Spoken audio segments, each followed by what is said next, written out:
Are you glad to be in the house of the Lord today? Oh, yes. Sunday, for the unbeliever, is their leisure hours or leisure day. But to us who love the Lord, it is our day with Him. Amen? Let's take the full. Bunin po natin buong buo ang kanyang pahayag ngayong umaga. My message today is about music. Pero hindi ko alam ang music. All my kids are gifted with music. But Mama Dang doesn't know how to sing. But I can sing in the bathroom or in my devotion time with the Lord. Natapos ko na po yung, sabi ko sa inyo, I'm reading the Bible. This time, I'm writing it. I'm not just reading it, but I'm writing it. Kasi pag sinusulat mo, habang nakikinig ka ng music, sinusulat mo, there is revelation and there is inspiration. So, ganun po yung aking estilo sa pagbabasa in my old age. So, I was inspired on the last chapter of Deuteronomy. When Moses was about to go home, the Lord told Moses, write this song. Because I know these people, you see this, pakinggan niyo po ito. Sabi ng Panginoon, isulat mo ang awit na ito. Dahil ang mga taong ito, these people who will cross the river Jordan and possess the land which I'm going to give them, as I promised to their fathers, will eventually turn their back to me. Sabi ko, Lord, the Lord knows what will happen in the future. The Lord sees the future and we don't. So sabi ni God, God told Moses, write this song. I'll compose the song, write it, and teach it to the people. So every time they sinned against me, every time they turned their back on me, and they will sing this song, they will remember my goodness. Just like what we sing today, just now. So, what is the purpose of the song? Saan nag-umpisa ang music? Who created music?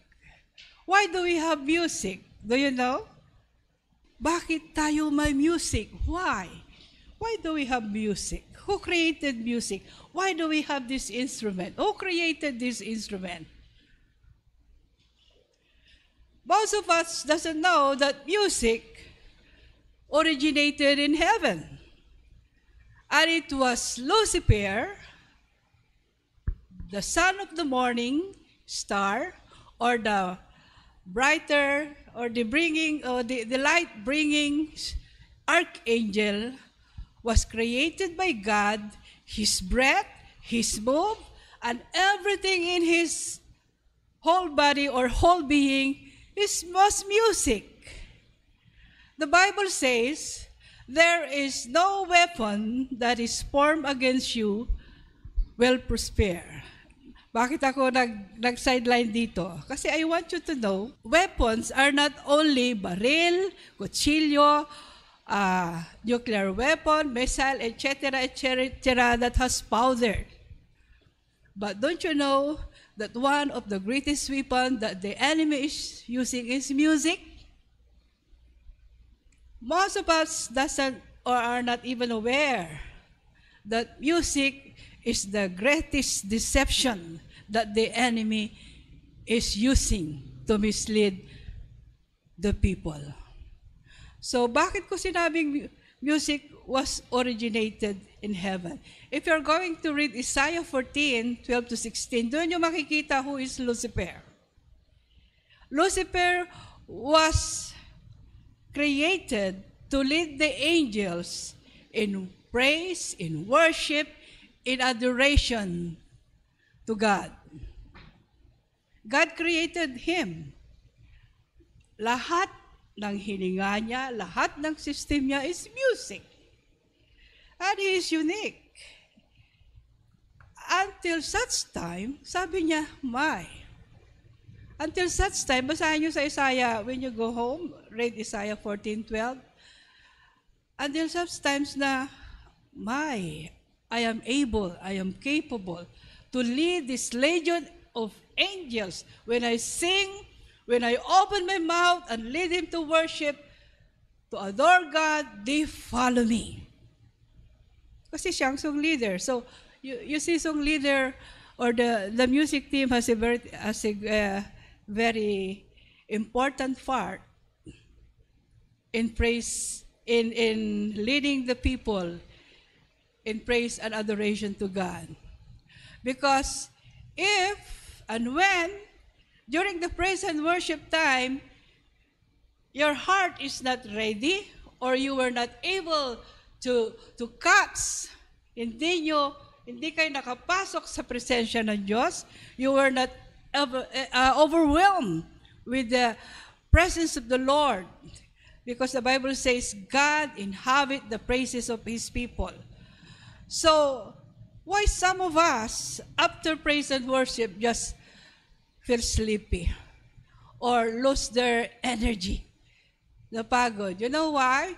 Because during the praise and worship, you should open your heart and let the Lord feel that let that presence of God overwhelm you, so that when the word is given, then you are very much ready to receive the revelation. Because I believe in every word that has been preached in this pulpit, God has revelation to each one of us. So, when Lucifer think in his heart that he can be equal with God, pride entered into his heart when he said, when he started to say, I will ascend, I can, I will, I am. That's the time na nahulog siya. That's the time that God kicked him out of heaven. And where is his domain? Alam niyo po, rebellion start in heaven. Doon nagsimula sa langit. Kaya huwag kayong magtaka kung bakit rebellion is everywhere, especially when your heart is not ready or when your heart is not aware that rebellion is a sin, as a witchcraft. Alam niyo, ang ating bansa has too much of rebellion. Kaya hindi tayo napagpapala. So let's keep praying for our nation. Let's keep praying for our leaders. Let's pray that God is going to destroy the stronghold of rebellion in our country. Kasi this country will not prosper if rebellion is always on the go. So, rebellion started in heaven. Bakit, Babadang? 1/3 of angels sumama kay Lucifer. Imagine 1/3 of angels. And where are these fallen angels now? They are in the spiritual realm. Andyan sila sa tabi-tabi. And they are our enemies. So, if you are not aware, if you are not ready, if you are not sensitive, if you don't know how to discern what is good and evil, then the fallen angels are powerful. But thank God, thank the Lord. For greater is He that is in us than he that is in this world. Amen? So, why is music so important? Mag-aaral muna tayo na sandali, what is music? Why? Because music has a profound effect on the brain, in the heart, and in emotion. Brain, heart, and emotion. Ito yung apektado sa music. Alam nyo, during my time, that is on the 60s and 70s, uso yung theme song. Mga kabataan noon, wala pang cellphone. Ang mayroon sa kabataan noon, Islam book. Alam mo Islam book? I want to be your friend. Gagawa ka ng Islam book. I want to be your friend. Can you write? Ando yung information. What is your name? Blah, blah, blah. And what is your theme song? Noong panahon ko, ang ligawan sa Islam book. Ngayon, text. During my time, Islam book. Babasa ka ba? Encourage ka ba, babae? Doon magpo-propose sa Islam book. And then, andun yung theme song nila sa Islam book. So, pag sila nagka-relasyon, may theme song sila. Dapat, pag tayo may relasyon sa Diyos, meron din tayong theme song sa Kanya, di ba? Because that theme song between us and the Lord will keep reminding us who we are in Him and who He is in us. Kung may theme song kayo ng Panginoon, hindi kayo matitinag. The very reason why I'm standing right now in this pulpit, I am 72, going to 73. Palagi kong sinasabi sa inyo, the very reason why all the strength that I have is the theme song I have with the Lord. I sing His word, I am the Lord that healeth thee. I am the Lord, your healer. Pag may nararamdaman ko, kahit masakit, I sing back the song to Him. I love you, Lord. I don't care if nobody love me. As long as the Lord love me, we have relationship. So why music has a profound effects in our brain, in our heart, and in our emotion. Here is the detail. Because ito ang unang reason why the brain is involved. Lumaki po ako na ang alam kong music ay Christian song. Wala po akong taste sa mga circular music. I grow up, yes, Jesus loved me in Sunday school. My mother was my first teacher. Yes, Jesus loves me. Jesus loved the little children. Those are the songs that I've been singing since I was young. And when I'm growing up as a teenager, you can have a song in your heart in the night. After every trial, after every mile. So pag mayroon akong problema, I will sing the song. Pag hindi ako makapag-pray, I sing this song, I come to the garden alone. Those are the songs that I have in my heart. So wala akong taste sa mga circular song. I never, naririnig ko lang, pero I never sing them. The neurological activation of music. This is the brain. Music activates multiple areas of the cerebral cortex, including regions involved in processing sound, language, and memory. Pag palagi kang nakikinig ng music, hindi ka mauulyanin. My mother died 84. Hindi siya naulyanin. Bago siya namatay, we tell stories when I was young. Alam mo, nung bata ka, I was so amazed. You know why? My mother kept reading the Bible and kept hearing music. So what does music process? In our cerebral cortex, it involves processing sound, language, and memory. Limbic system includes ito yung music can elicit strong responses. Ito yung limbic system na ito, it process, what that is process? It's response. Pag may problema ka, makinig ka sa music, God will make a way. It encourages you. It increases your faith. that God is going to make a way when it seems there is no other way. Motor cortex. Ano ang ano ng motor cortex? Explain why we often feel when we hear music, hindi natin mapigilan, lalo na pag nakikinig ako ng music, ang naganom. You know why? Yung paa natin gumagano, no? Sometimes we dance. That is the motor cortex of the brain. Neurotransmitter. Ito yung nagbibigay sa atin ng kasiyahan pag nakakarinig tayo ng music. Your goodness is running after me. That gives you pleasure. That is the reward. Cognitive function, memory and learning, attention and focus.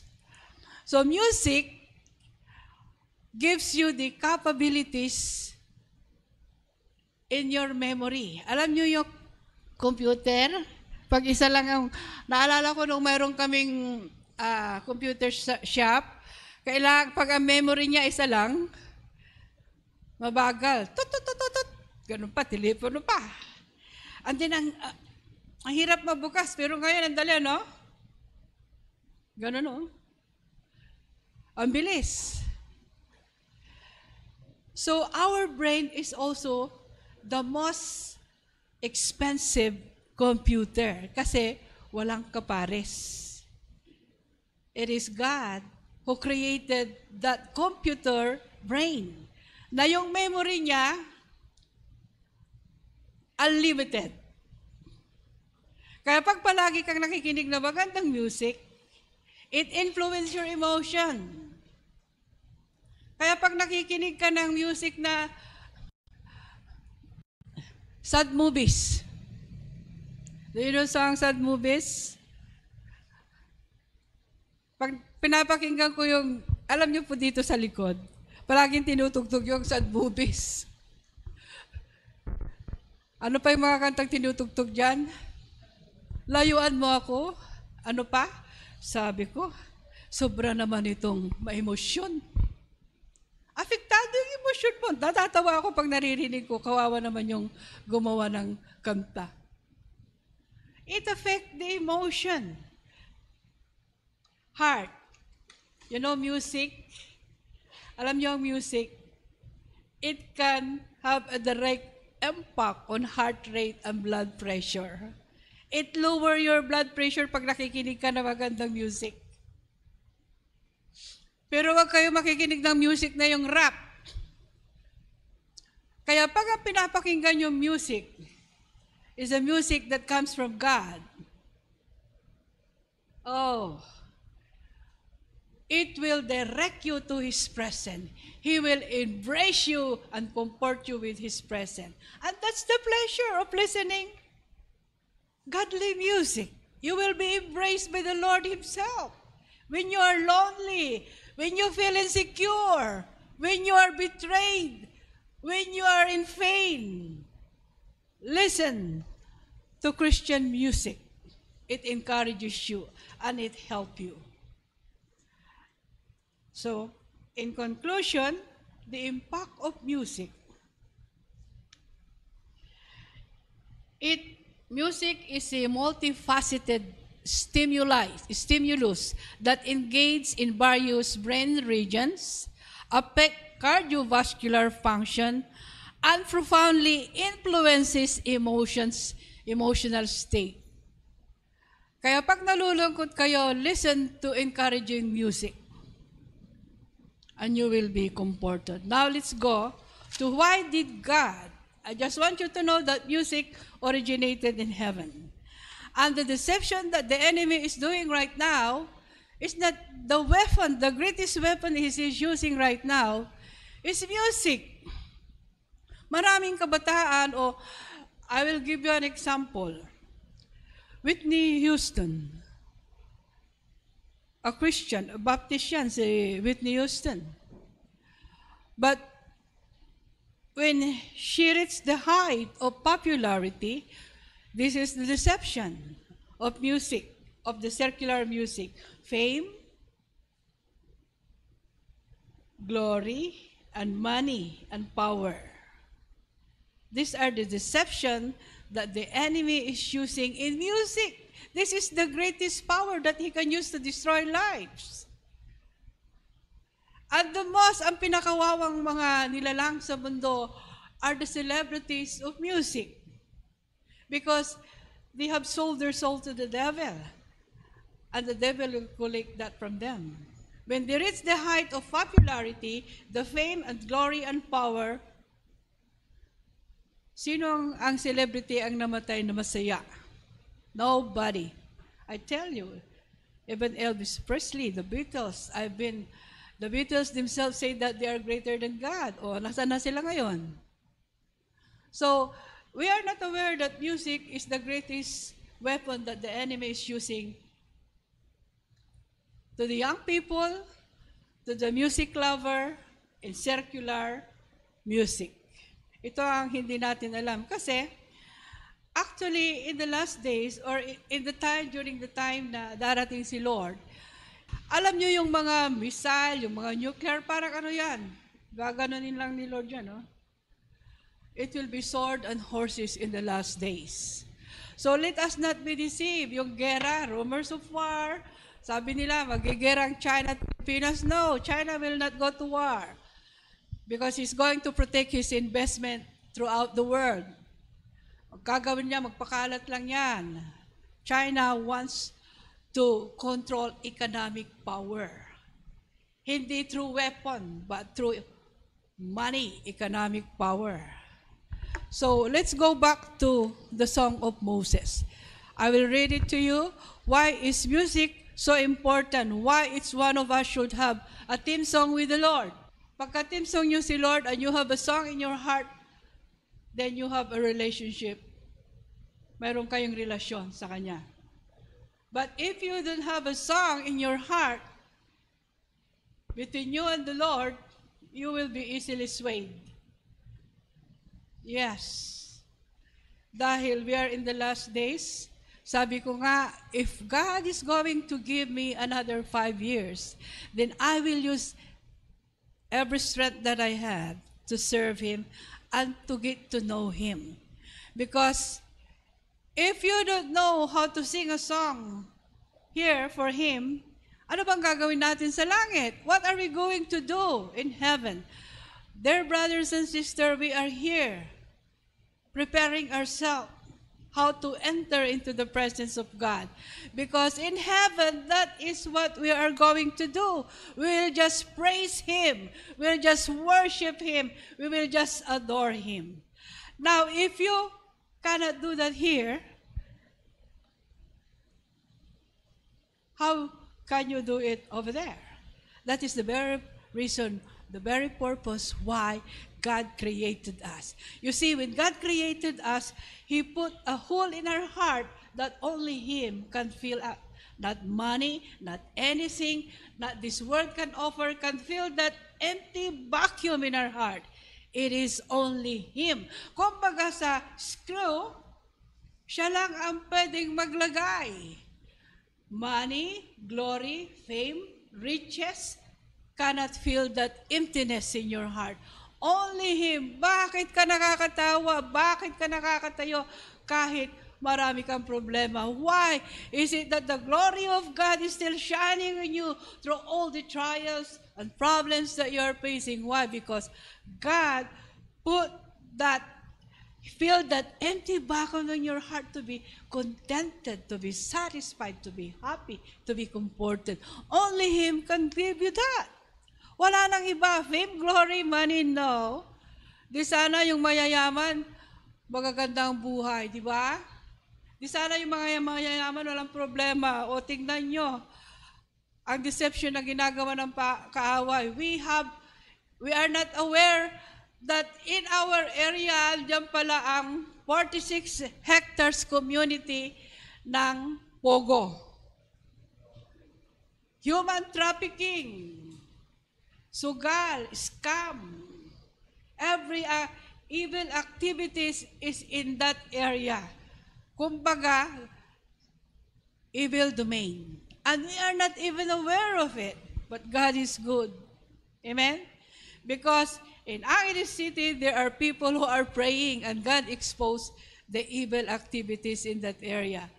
Hallelujah. Thank you, Lord. Thank you, Lord. God is cleaning up. So I will read, introduction pala lang yun, no? Deuteronomy 31, 19, 22. You read this when you go home. Now, this is God speaking, write down this song and teach it to the Israelites and have them sing, so that it may be a witness for me against them. When I have, verse 20, when I have brought them into the land, flowing with milk and honey, the land I promised, an oath to their ancestors, and when they eat their full, remember this, and tribe, they will turn to other gods and worship them, rejecting me and breaking my covenant. If you don't have a song in your heart, when God blesses you, and if you don't have that song, you will forget Him. So very important yung you have a song in your heart between you and the Lord. Although He will bless you when He builds you, you always sing that song. You will not be turning away from the Lord. Like the Israelites. This is the important. And when many disasters and calamities come on them, this song will testify against them, because it will not be forgotten by their descendants. I know what they are disposed to do. The Lord knows what we will become if we don't have a song in our heart from Him. When He blesses us, we don't know how to handle our blessing because we don't have a song in our heart that comes from Him. Even before I bring them into the land, I promised them an oath. Alam ng Panginoon, the Israelites were not able to handle their blessing. God brought them to a blessed promised land, a land flowing with milk and honey. Even when the Lord knows that He will be rejected, still He kept His promise. So what do you think? God is not a man that He will lie. What He promised you, He will give it. Sometimes, sasabihin natin, ang hirap ng buhay. Kailan pa kaya matatapos ito? Huwag kang mag-focus sa hirap ng buhay. You focus on what the Lord can do sa hirap ng buhay. You can have a song, lead the song, you read the word, sing the word to Him. That's the secret of David. Kaya sabi niya, who is this uncircumcised Palestine who defy the armies of God? Lit ni David, no? Lit ni David. Sabi ng mga David, huwag kang magyabang. Hindi ako nagyayabang dahil kilala ko ang Panginoon ko. I know I can defeat that giant. I know I can defeat that Goliath. Now, the secret of David came out. You know why I can defeat that Goliath, King Saul? Because in the wilderness, God gave me the strength to kill a lion with my bare hand. Ibig sabihin, David has a relationship with God. David has a song in his heart. May team song sila ng Panginoon. Kaya sabi niya, I can do all things through Christ that strengthen me. I was able to kill a bear. A lion and a bear with my bare hands with no weapon. Just my bare hands. Why? Because the Lord gave me the strength to do so. Why? If you read Psalms, David has a song for God, always. And that's where his strength comes from. So even though the Israelites, God, ito yung tingnan po natin, basahin nyo maigi ito, kahit na alam ng Panginoon, na itatawid sila papunta sa promised land, kahit alam niya, natatalikuran siya, still, He kept His word. So what do you think? He will not keep His promise to you? What are you asking to God? Oh, I have a lot of things asking to God. Marami akong hinihingi sa Panginoon. Sabi ko, Lord, I want to see it before I close my eyes. And the Lord says, you can see it.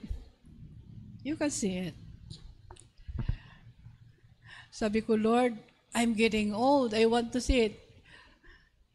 Sabi ng Panginoon sa akin, paano pag dodoblihin ko yung lakas mo? Di makikita mo pa. Sabi ko, Lord, di na ako makalakad, yung tuhod ko masakit. Bibigyan kita ng bagong tuhod. So,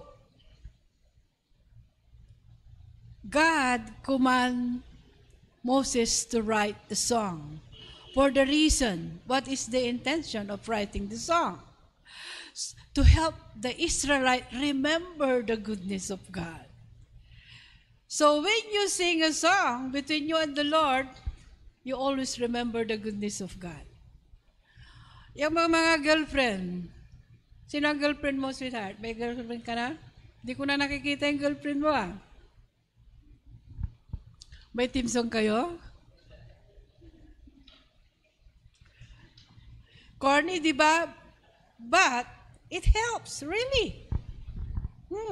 Pero kami ni Pastor, wala kaming team song. Wala kaming team song yan nung kami ang mag-sweetheart. We don't have any team song. We just have the Lord in the middle of us that keep us together through thick and thin, through trials and problems.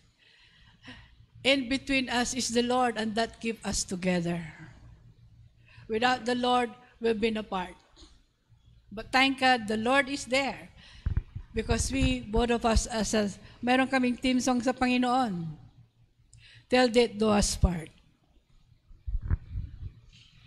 Why will I let the enemy hinder me going to heaven with all these problems? This is my motto ngayon. I will not let anything that will hinder me go to heaven. If I pass through the waters, deep waters, if I pass through the fire, I know the Lord will be with me. I will not let anything hinder me to go to heaven. Do you? Hirap ka na nga dito sa lupa. Hirap ka pa dito forever? No way. Make that a goal. Do not let anything hinder you to be with the Lord for eternity. Amen? So Moses write the song. Because God, the reason why God asked Moses to write the song, future rebellion. Because God says that when these people, the Israelites, will taste the goodness of God, they will be complacent. Sabihin nyo sa akin. Tope, sabi ko sa'yo, pag pinagpala ka ng Panginoon, binagyan ka ng mansion, everything you need is there. Ano ang gagawin mo?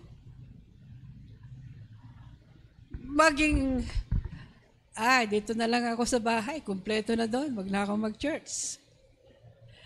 That's always the case, complacency. When God bless you and you don't have a tin song in your heart that will remind you of His goodness, you will be complacent and turn away from Him. That's what happened to the Israelites. That's why they were consumed. That's why, even when they possessed the promised land, hindi sila natigil sa gera hanggang ngayon. Because of their complacency. Now they're experiencing, gera. There is war in Middle East. And still there is rebellion. Still there is rebellion. They want Netanyahu be replaced. And it's in time of war. There is politics in time of war. There should not be. So why did God ask Moses to write this song? Because God sees the rebellion in the future. And this song will remind them of the goodness of God. And that song will convict them to return to Him. And that's the importance of the song. Kaya I encourage you, have a team song with the Lord. So that's the purpose of the song. In verse 21, when the Israelites faced the consequences of their disobedience, disaster and calamities, this song will stand as a witness to remind them of their covenant violation. I love you, Lord. Imbis na yun ang kinakanta mo, I love you, Lord, iba na ang kinakanta mo.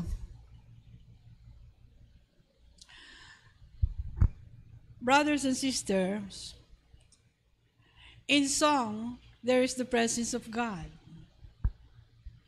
Sing His word to Him. When you feel discouraged, sabi ko sa inyo, I've been betrayed many times by people who close dear to my heart. Without the song of the Lord, I'm no longer here standing in front of you. But because I have that song in my heart from God, I'm strong. Brother Randy, do you have a song from the Lord? That will keep you strong. So if you don't have a team song with God, you will be easily swayed, especially when God bless you. When God bless you to the max, you will forget Him if you don't have a song in your heart. That's the very purpose of the song. So if you think that the weapon that the enemy is using is baril, kutsilyo, people, no. The greatest weapon that the enemy is using right now is music. Music. In music, they even curse God. Their music even curse God. Very few, nung sumisikat si Pat Bone, at the height of Pat Bone popularity, he got saved. So, he did not pursue his singing career. At the height of his popularity, he served God. He sung for the Lord. He sang for God. Cliff Richard, at the height of his fame and popularity, these were the singers during my time. Cliff Richard. Kaya yung mga song niya, mellow. It is about God. He found the Lord, he got saved, and he started composing about God. And only few, alam nyo, hindi naging sikat ang mga kanta nila, pero at least they were able to share the love of God through their song. Kasi ang popular noon, sina Engelbert Humperdinck, si Tom Jones, yung mga popular noon, nasasapawan sila. But still, they desire to compose song for God. Because they know they were able to discern the deception of the enemy. If you cannot discern the deception of the enemy, then you will be easily swayed. You will be easily discouraged. When problem comes, when trial comes, you will be easily swayed. Lalo na sa kahirapan ng buhay. Alam niyo po yung kahirapan ng buhay, magiging magaan yan pagkasama niyo ang Panginoon. Because not everything here on earth is about money. Pasalamat kayo. Nakakakain ba kayo ng ulam nyo tuyo? Sinong nakakakain ng tuyo dyan? Oh, I love tuyo. Kamatis, talbos ng kamote. Pero yung mayaman, nakaharap ng maraming pagkain dyan, he don't have the appetite to eat. And we have something to thank the Lord. Dahil mahirap lang tayo, we have the appetite to eat. Amen? That's important. Kaya kahit mag-reduce ako, hindi ako maka-reduce. Lalo na pag nagtorta ako ng alamang na maliliit, mauubos ko ang 3. Sabi ko, kasi ang niluluto ko sa kantin, puro meat. I don't like meat anymore. I like tuyo, kamatis, talbos ng kamote. I don't eat meat anymore. Niluluto ko lang, hindi ko nga tinitikman eh. Pakitikim niyo kung tama na. So I'm glad meron akong cook. Sana yung cook ko dyan? Kailan ka papasok? Let us thank the Lord for the appetite to eat, appetite to sleep, and rest. Those are the things that we should treasure. Makatulog ka na mahimbing, naghihilik ka pa, although marami kang problema. You thank God for that. You cannot hindi ka nagbabalyum, hindi ka nag-sleeping pills, hindi ka uminom ng wine. Because God give you the ability to sleep good in His presence. Those are the things na kahit mahirap ka, kahit na matigas yung higaan mo, nakakapanaginip ka pa ng todo-todo. Well, sabi ko, Lord, what is my dream? You say, last night I have a dream. Bumubulsok na alon papunta sa akin. Kasama ko si Mami. Sabi ko, Mami, malulunod na tayo. And then all of a sudden, huminto sa harap namin ni Mami. And then there are human na nakaputi, na lumalapit. Sabi ko, bakit naging tao? Sabi niya, mga angel yan. Papunta sa atin. Tingnan mo yung mga dalada nila, ang bigat. Sabi ko, yun ang blessing ko, mamis. Sabi ko, that was my dream last night. And I wake up. Sabi ko, Lord, parating na. Parating na, Lord. Kasi yung alon, huminto sa harap namin ni Mami. My mother was already dead. And then doon, malalaking alon, lumabas yung mga taong nakaputi. Puro nakaputi, marami sila. Sabi ko, Mami, ano yan? Huwag kang matakot, mga angel yan.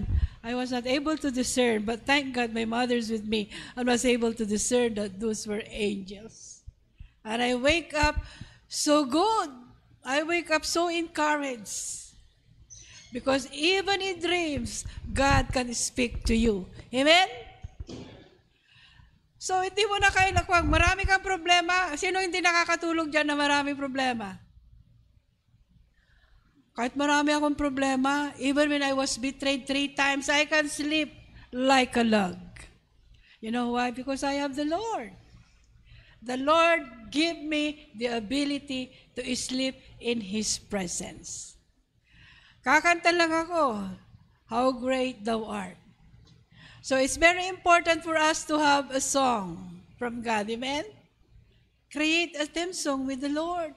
Pag wala kayong theme song sa Panginoon, you will be easily swayed. The purpose of the song is to remind you of His goodness. The purpose of the song is to tell you, anak, kahit nagkasala ka, andito ako, mahal pa rin kita. I am a good, good Father. I will answer your prayer not because you are good, but because I am a good, good Father. I will answer your prayer because of not who you are, but who I am to you. Sing it to the Lord, Jehovah Jireh. God provide. God heals. Sing His word back to Him. I am the Lord that healeth thee. I am the Lord, your healer. I am the Lord that provides for your need. I am the Lord that give you your desire. Hallelujah. You see, the song that we sang was so good. Those are the songs that we should be singing back to Him. So the importance of the song is to remind us, the purpose of the song is to remind us of the goodness of God. Even when we fail, even when we commit mistake, even at times na may pagkukulang tayo, let's sing it to Him. Let's sing it to Him. Let's sing His word back to Him. He is faithful. Even though we are unfaithful, God is faithful. Even though we have shortcomings and weaknesses, God give us the strength to overcome. Even if we are hurt, God will comfort us. And if you have a song in your heart from Him, then you will make it to heaven. Pero pag tinanggal nyo po yung song nyo, if you remove that song in your heart that comes from Him, then you cannot make it for eternity. Do you want to spend eternity with the Lord? Then have a theme song with Him. And let that song always keep ringing in your heart. You can have a song in your heart and you can sing even in the darkest moment of your life. Makakakanta kayo kahit nasa pinaka matinding problema sa buhay. You can still sing that song to the Lord. Hallelujah. Let's all stand up. Can we sing that song again? Your goodness. Every breath that I am able. Just the chorus.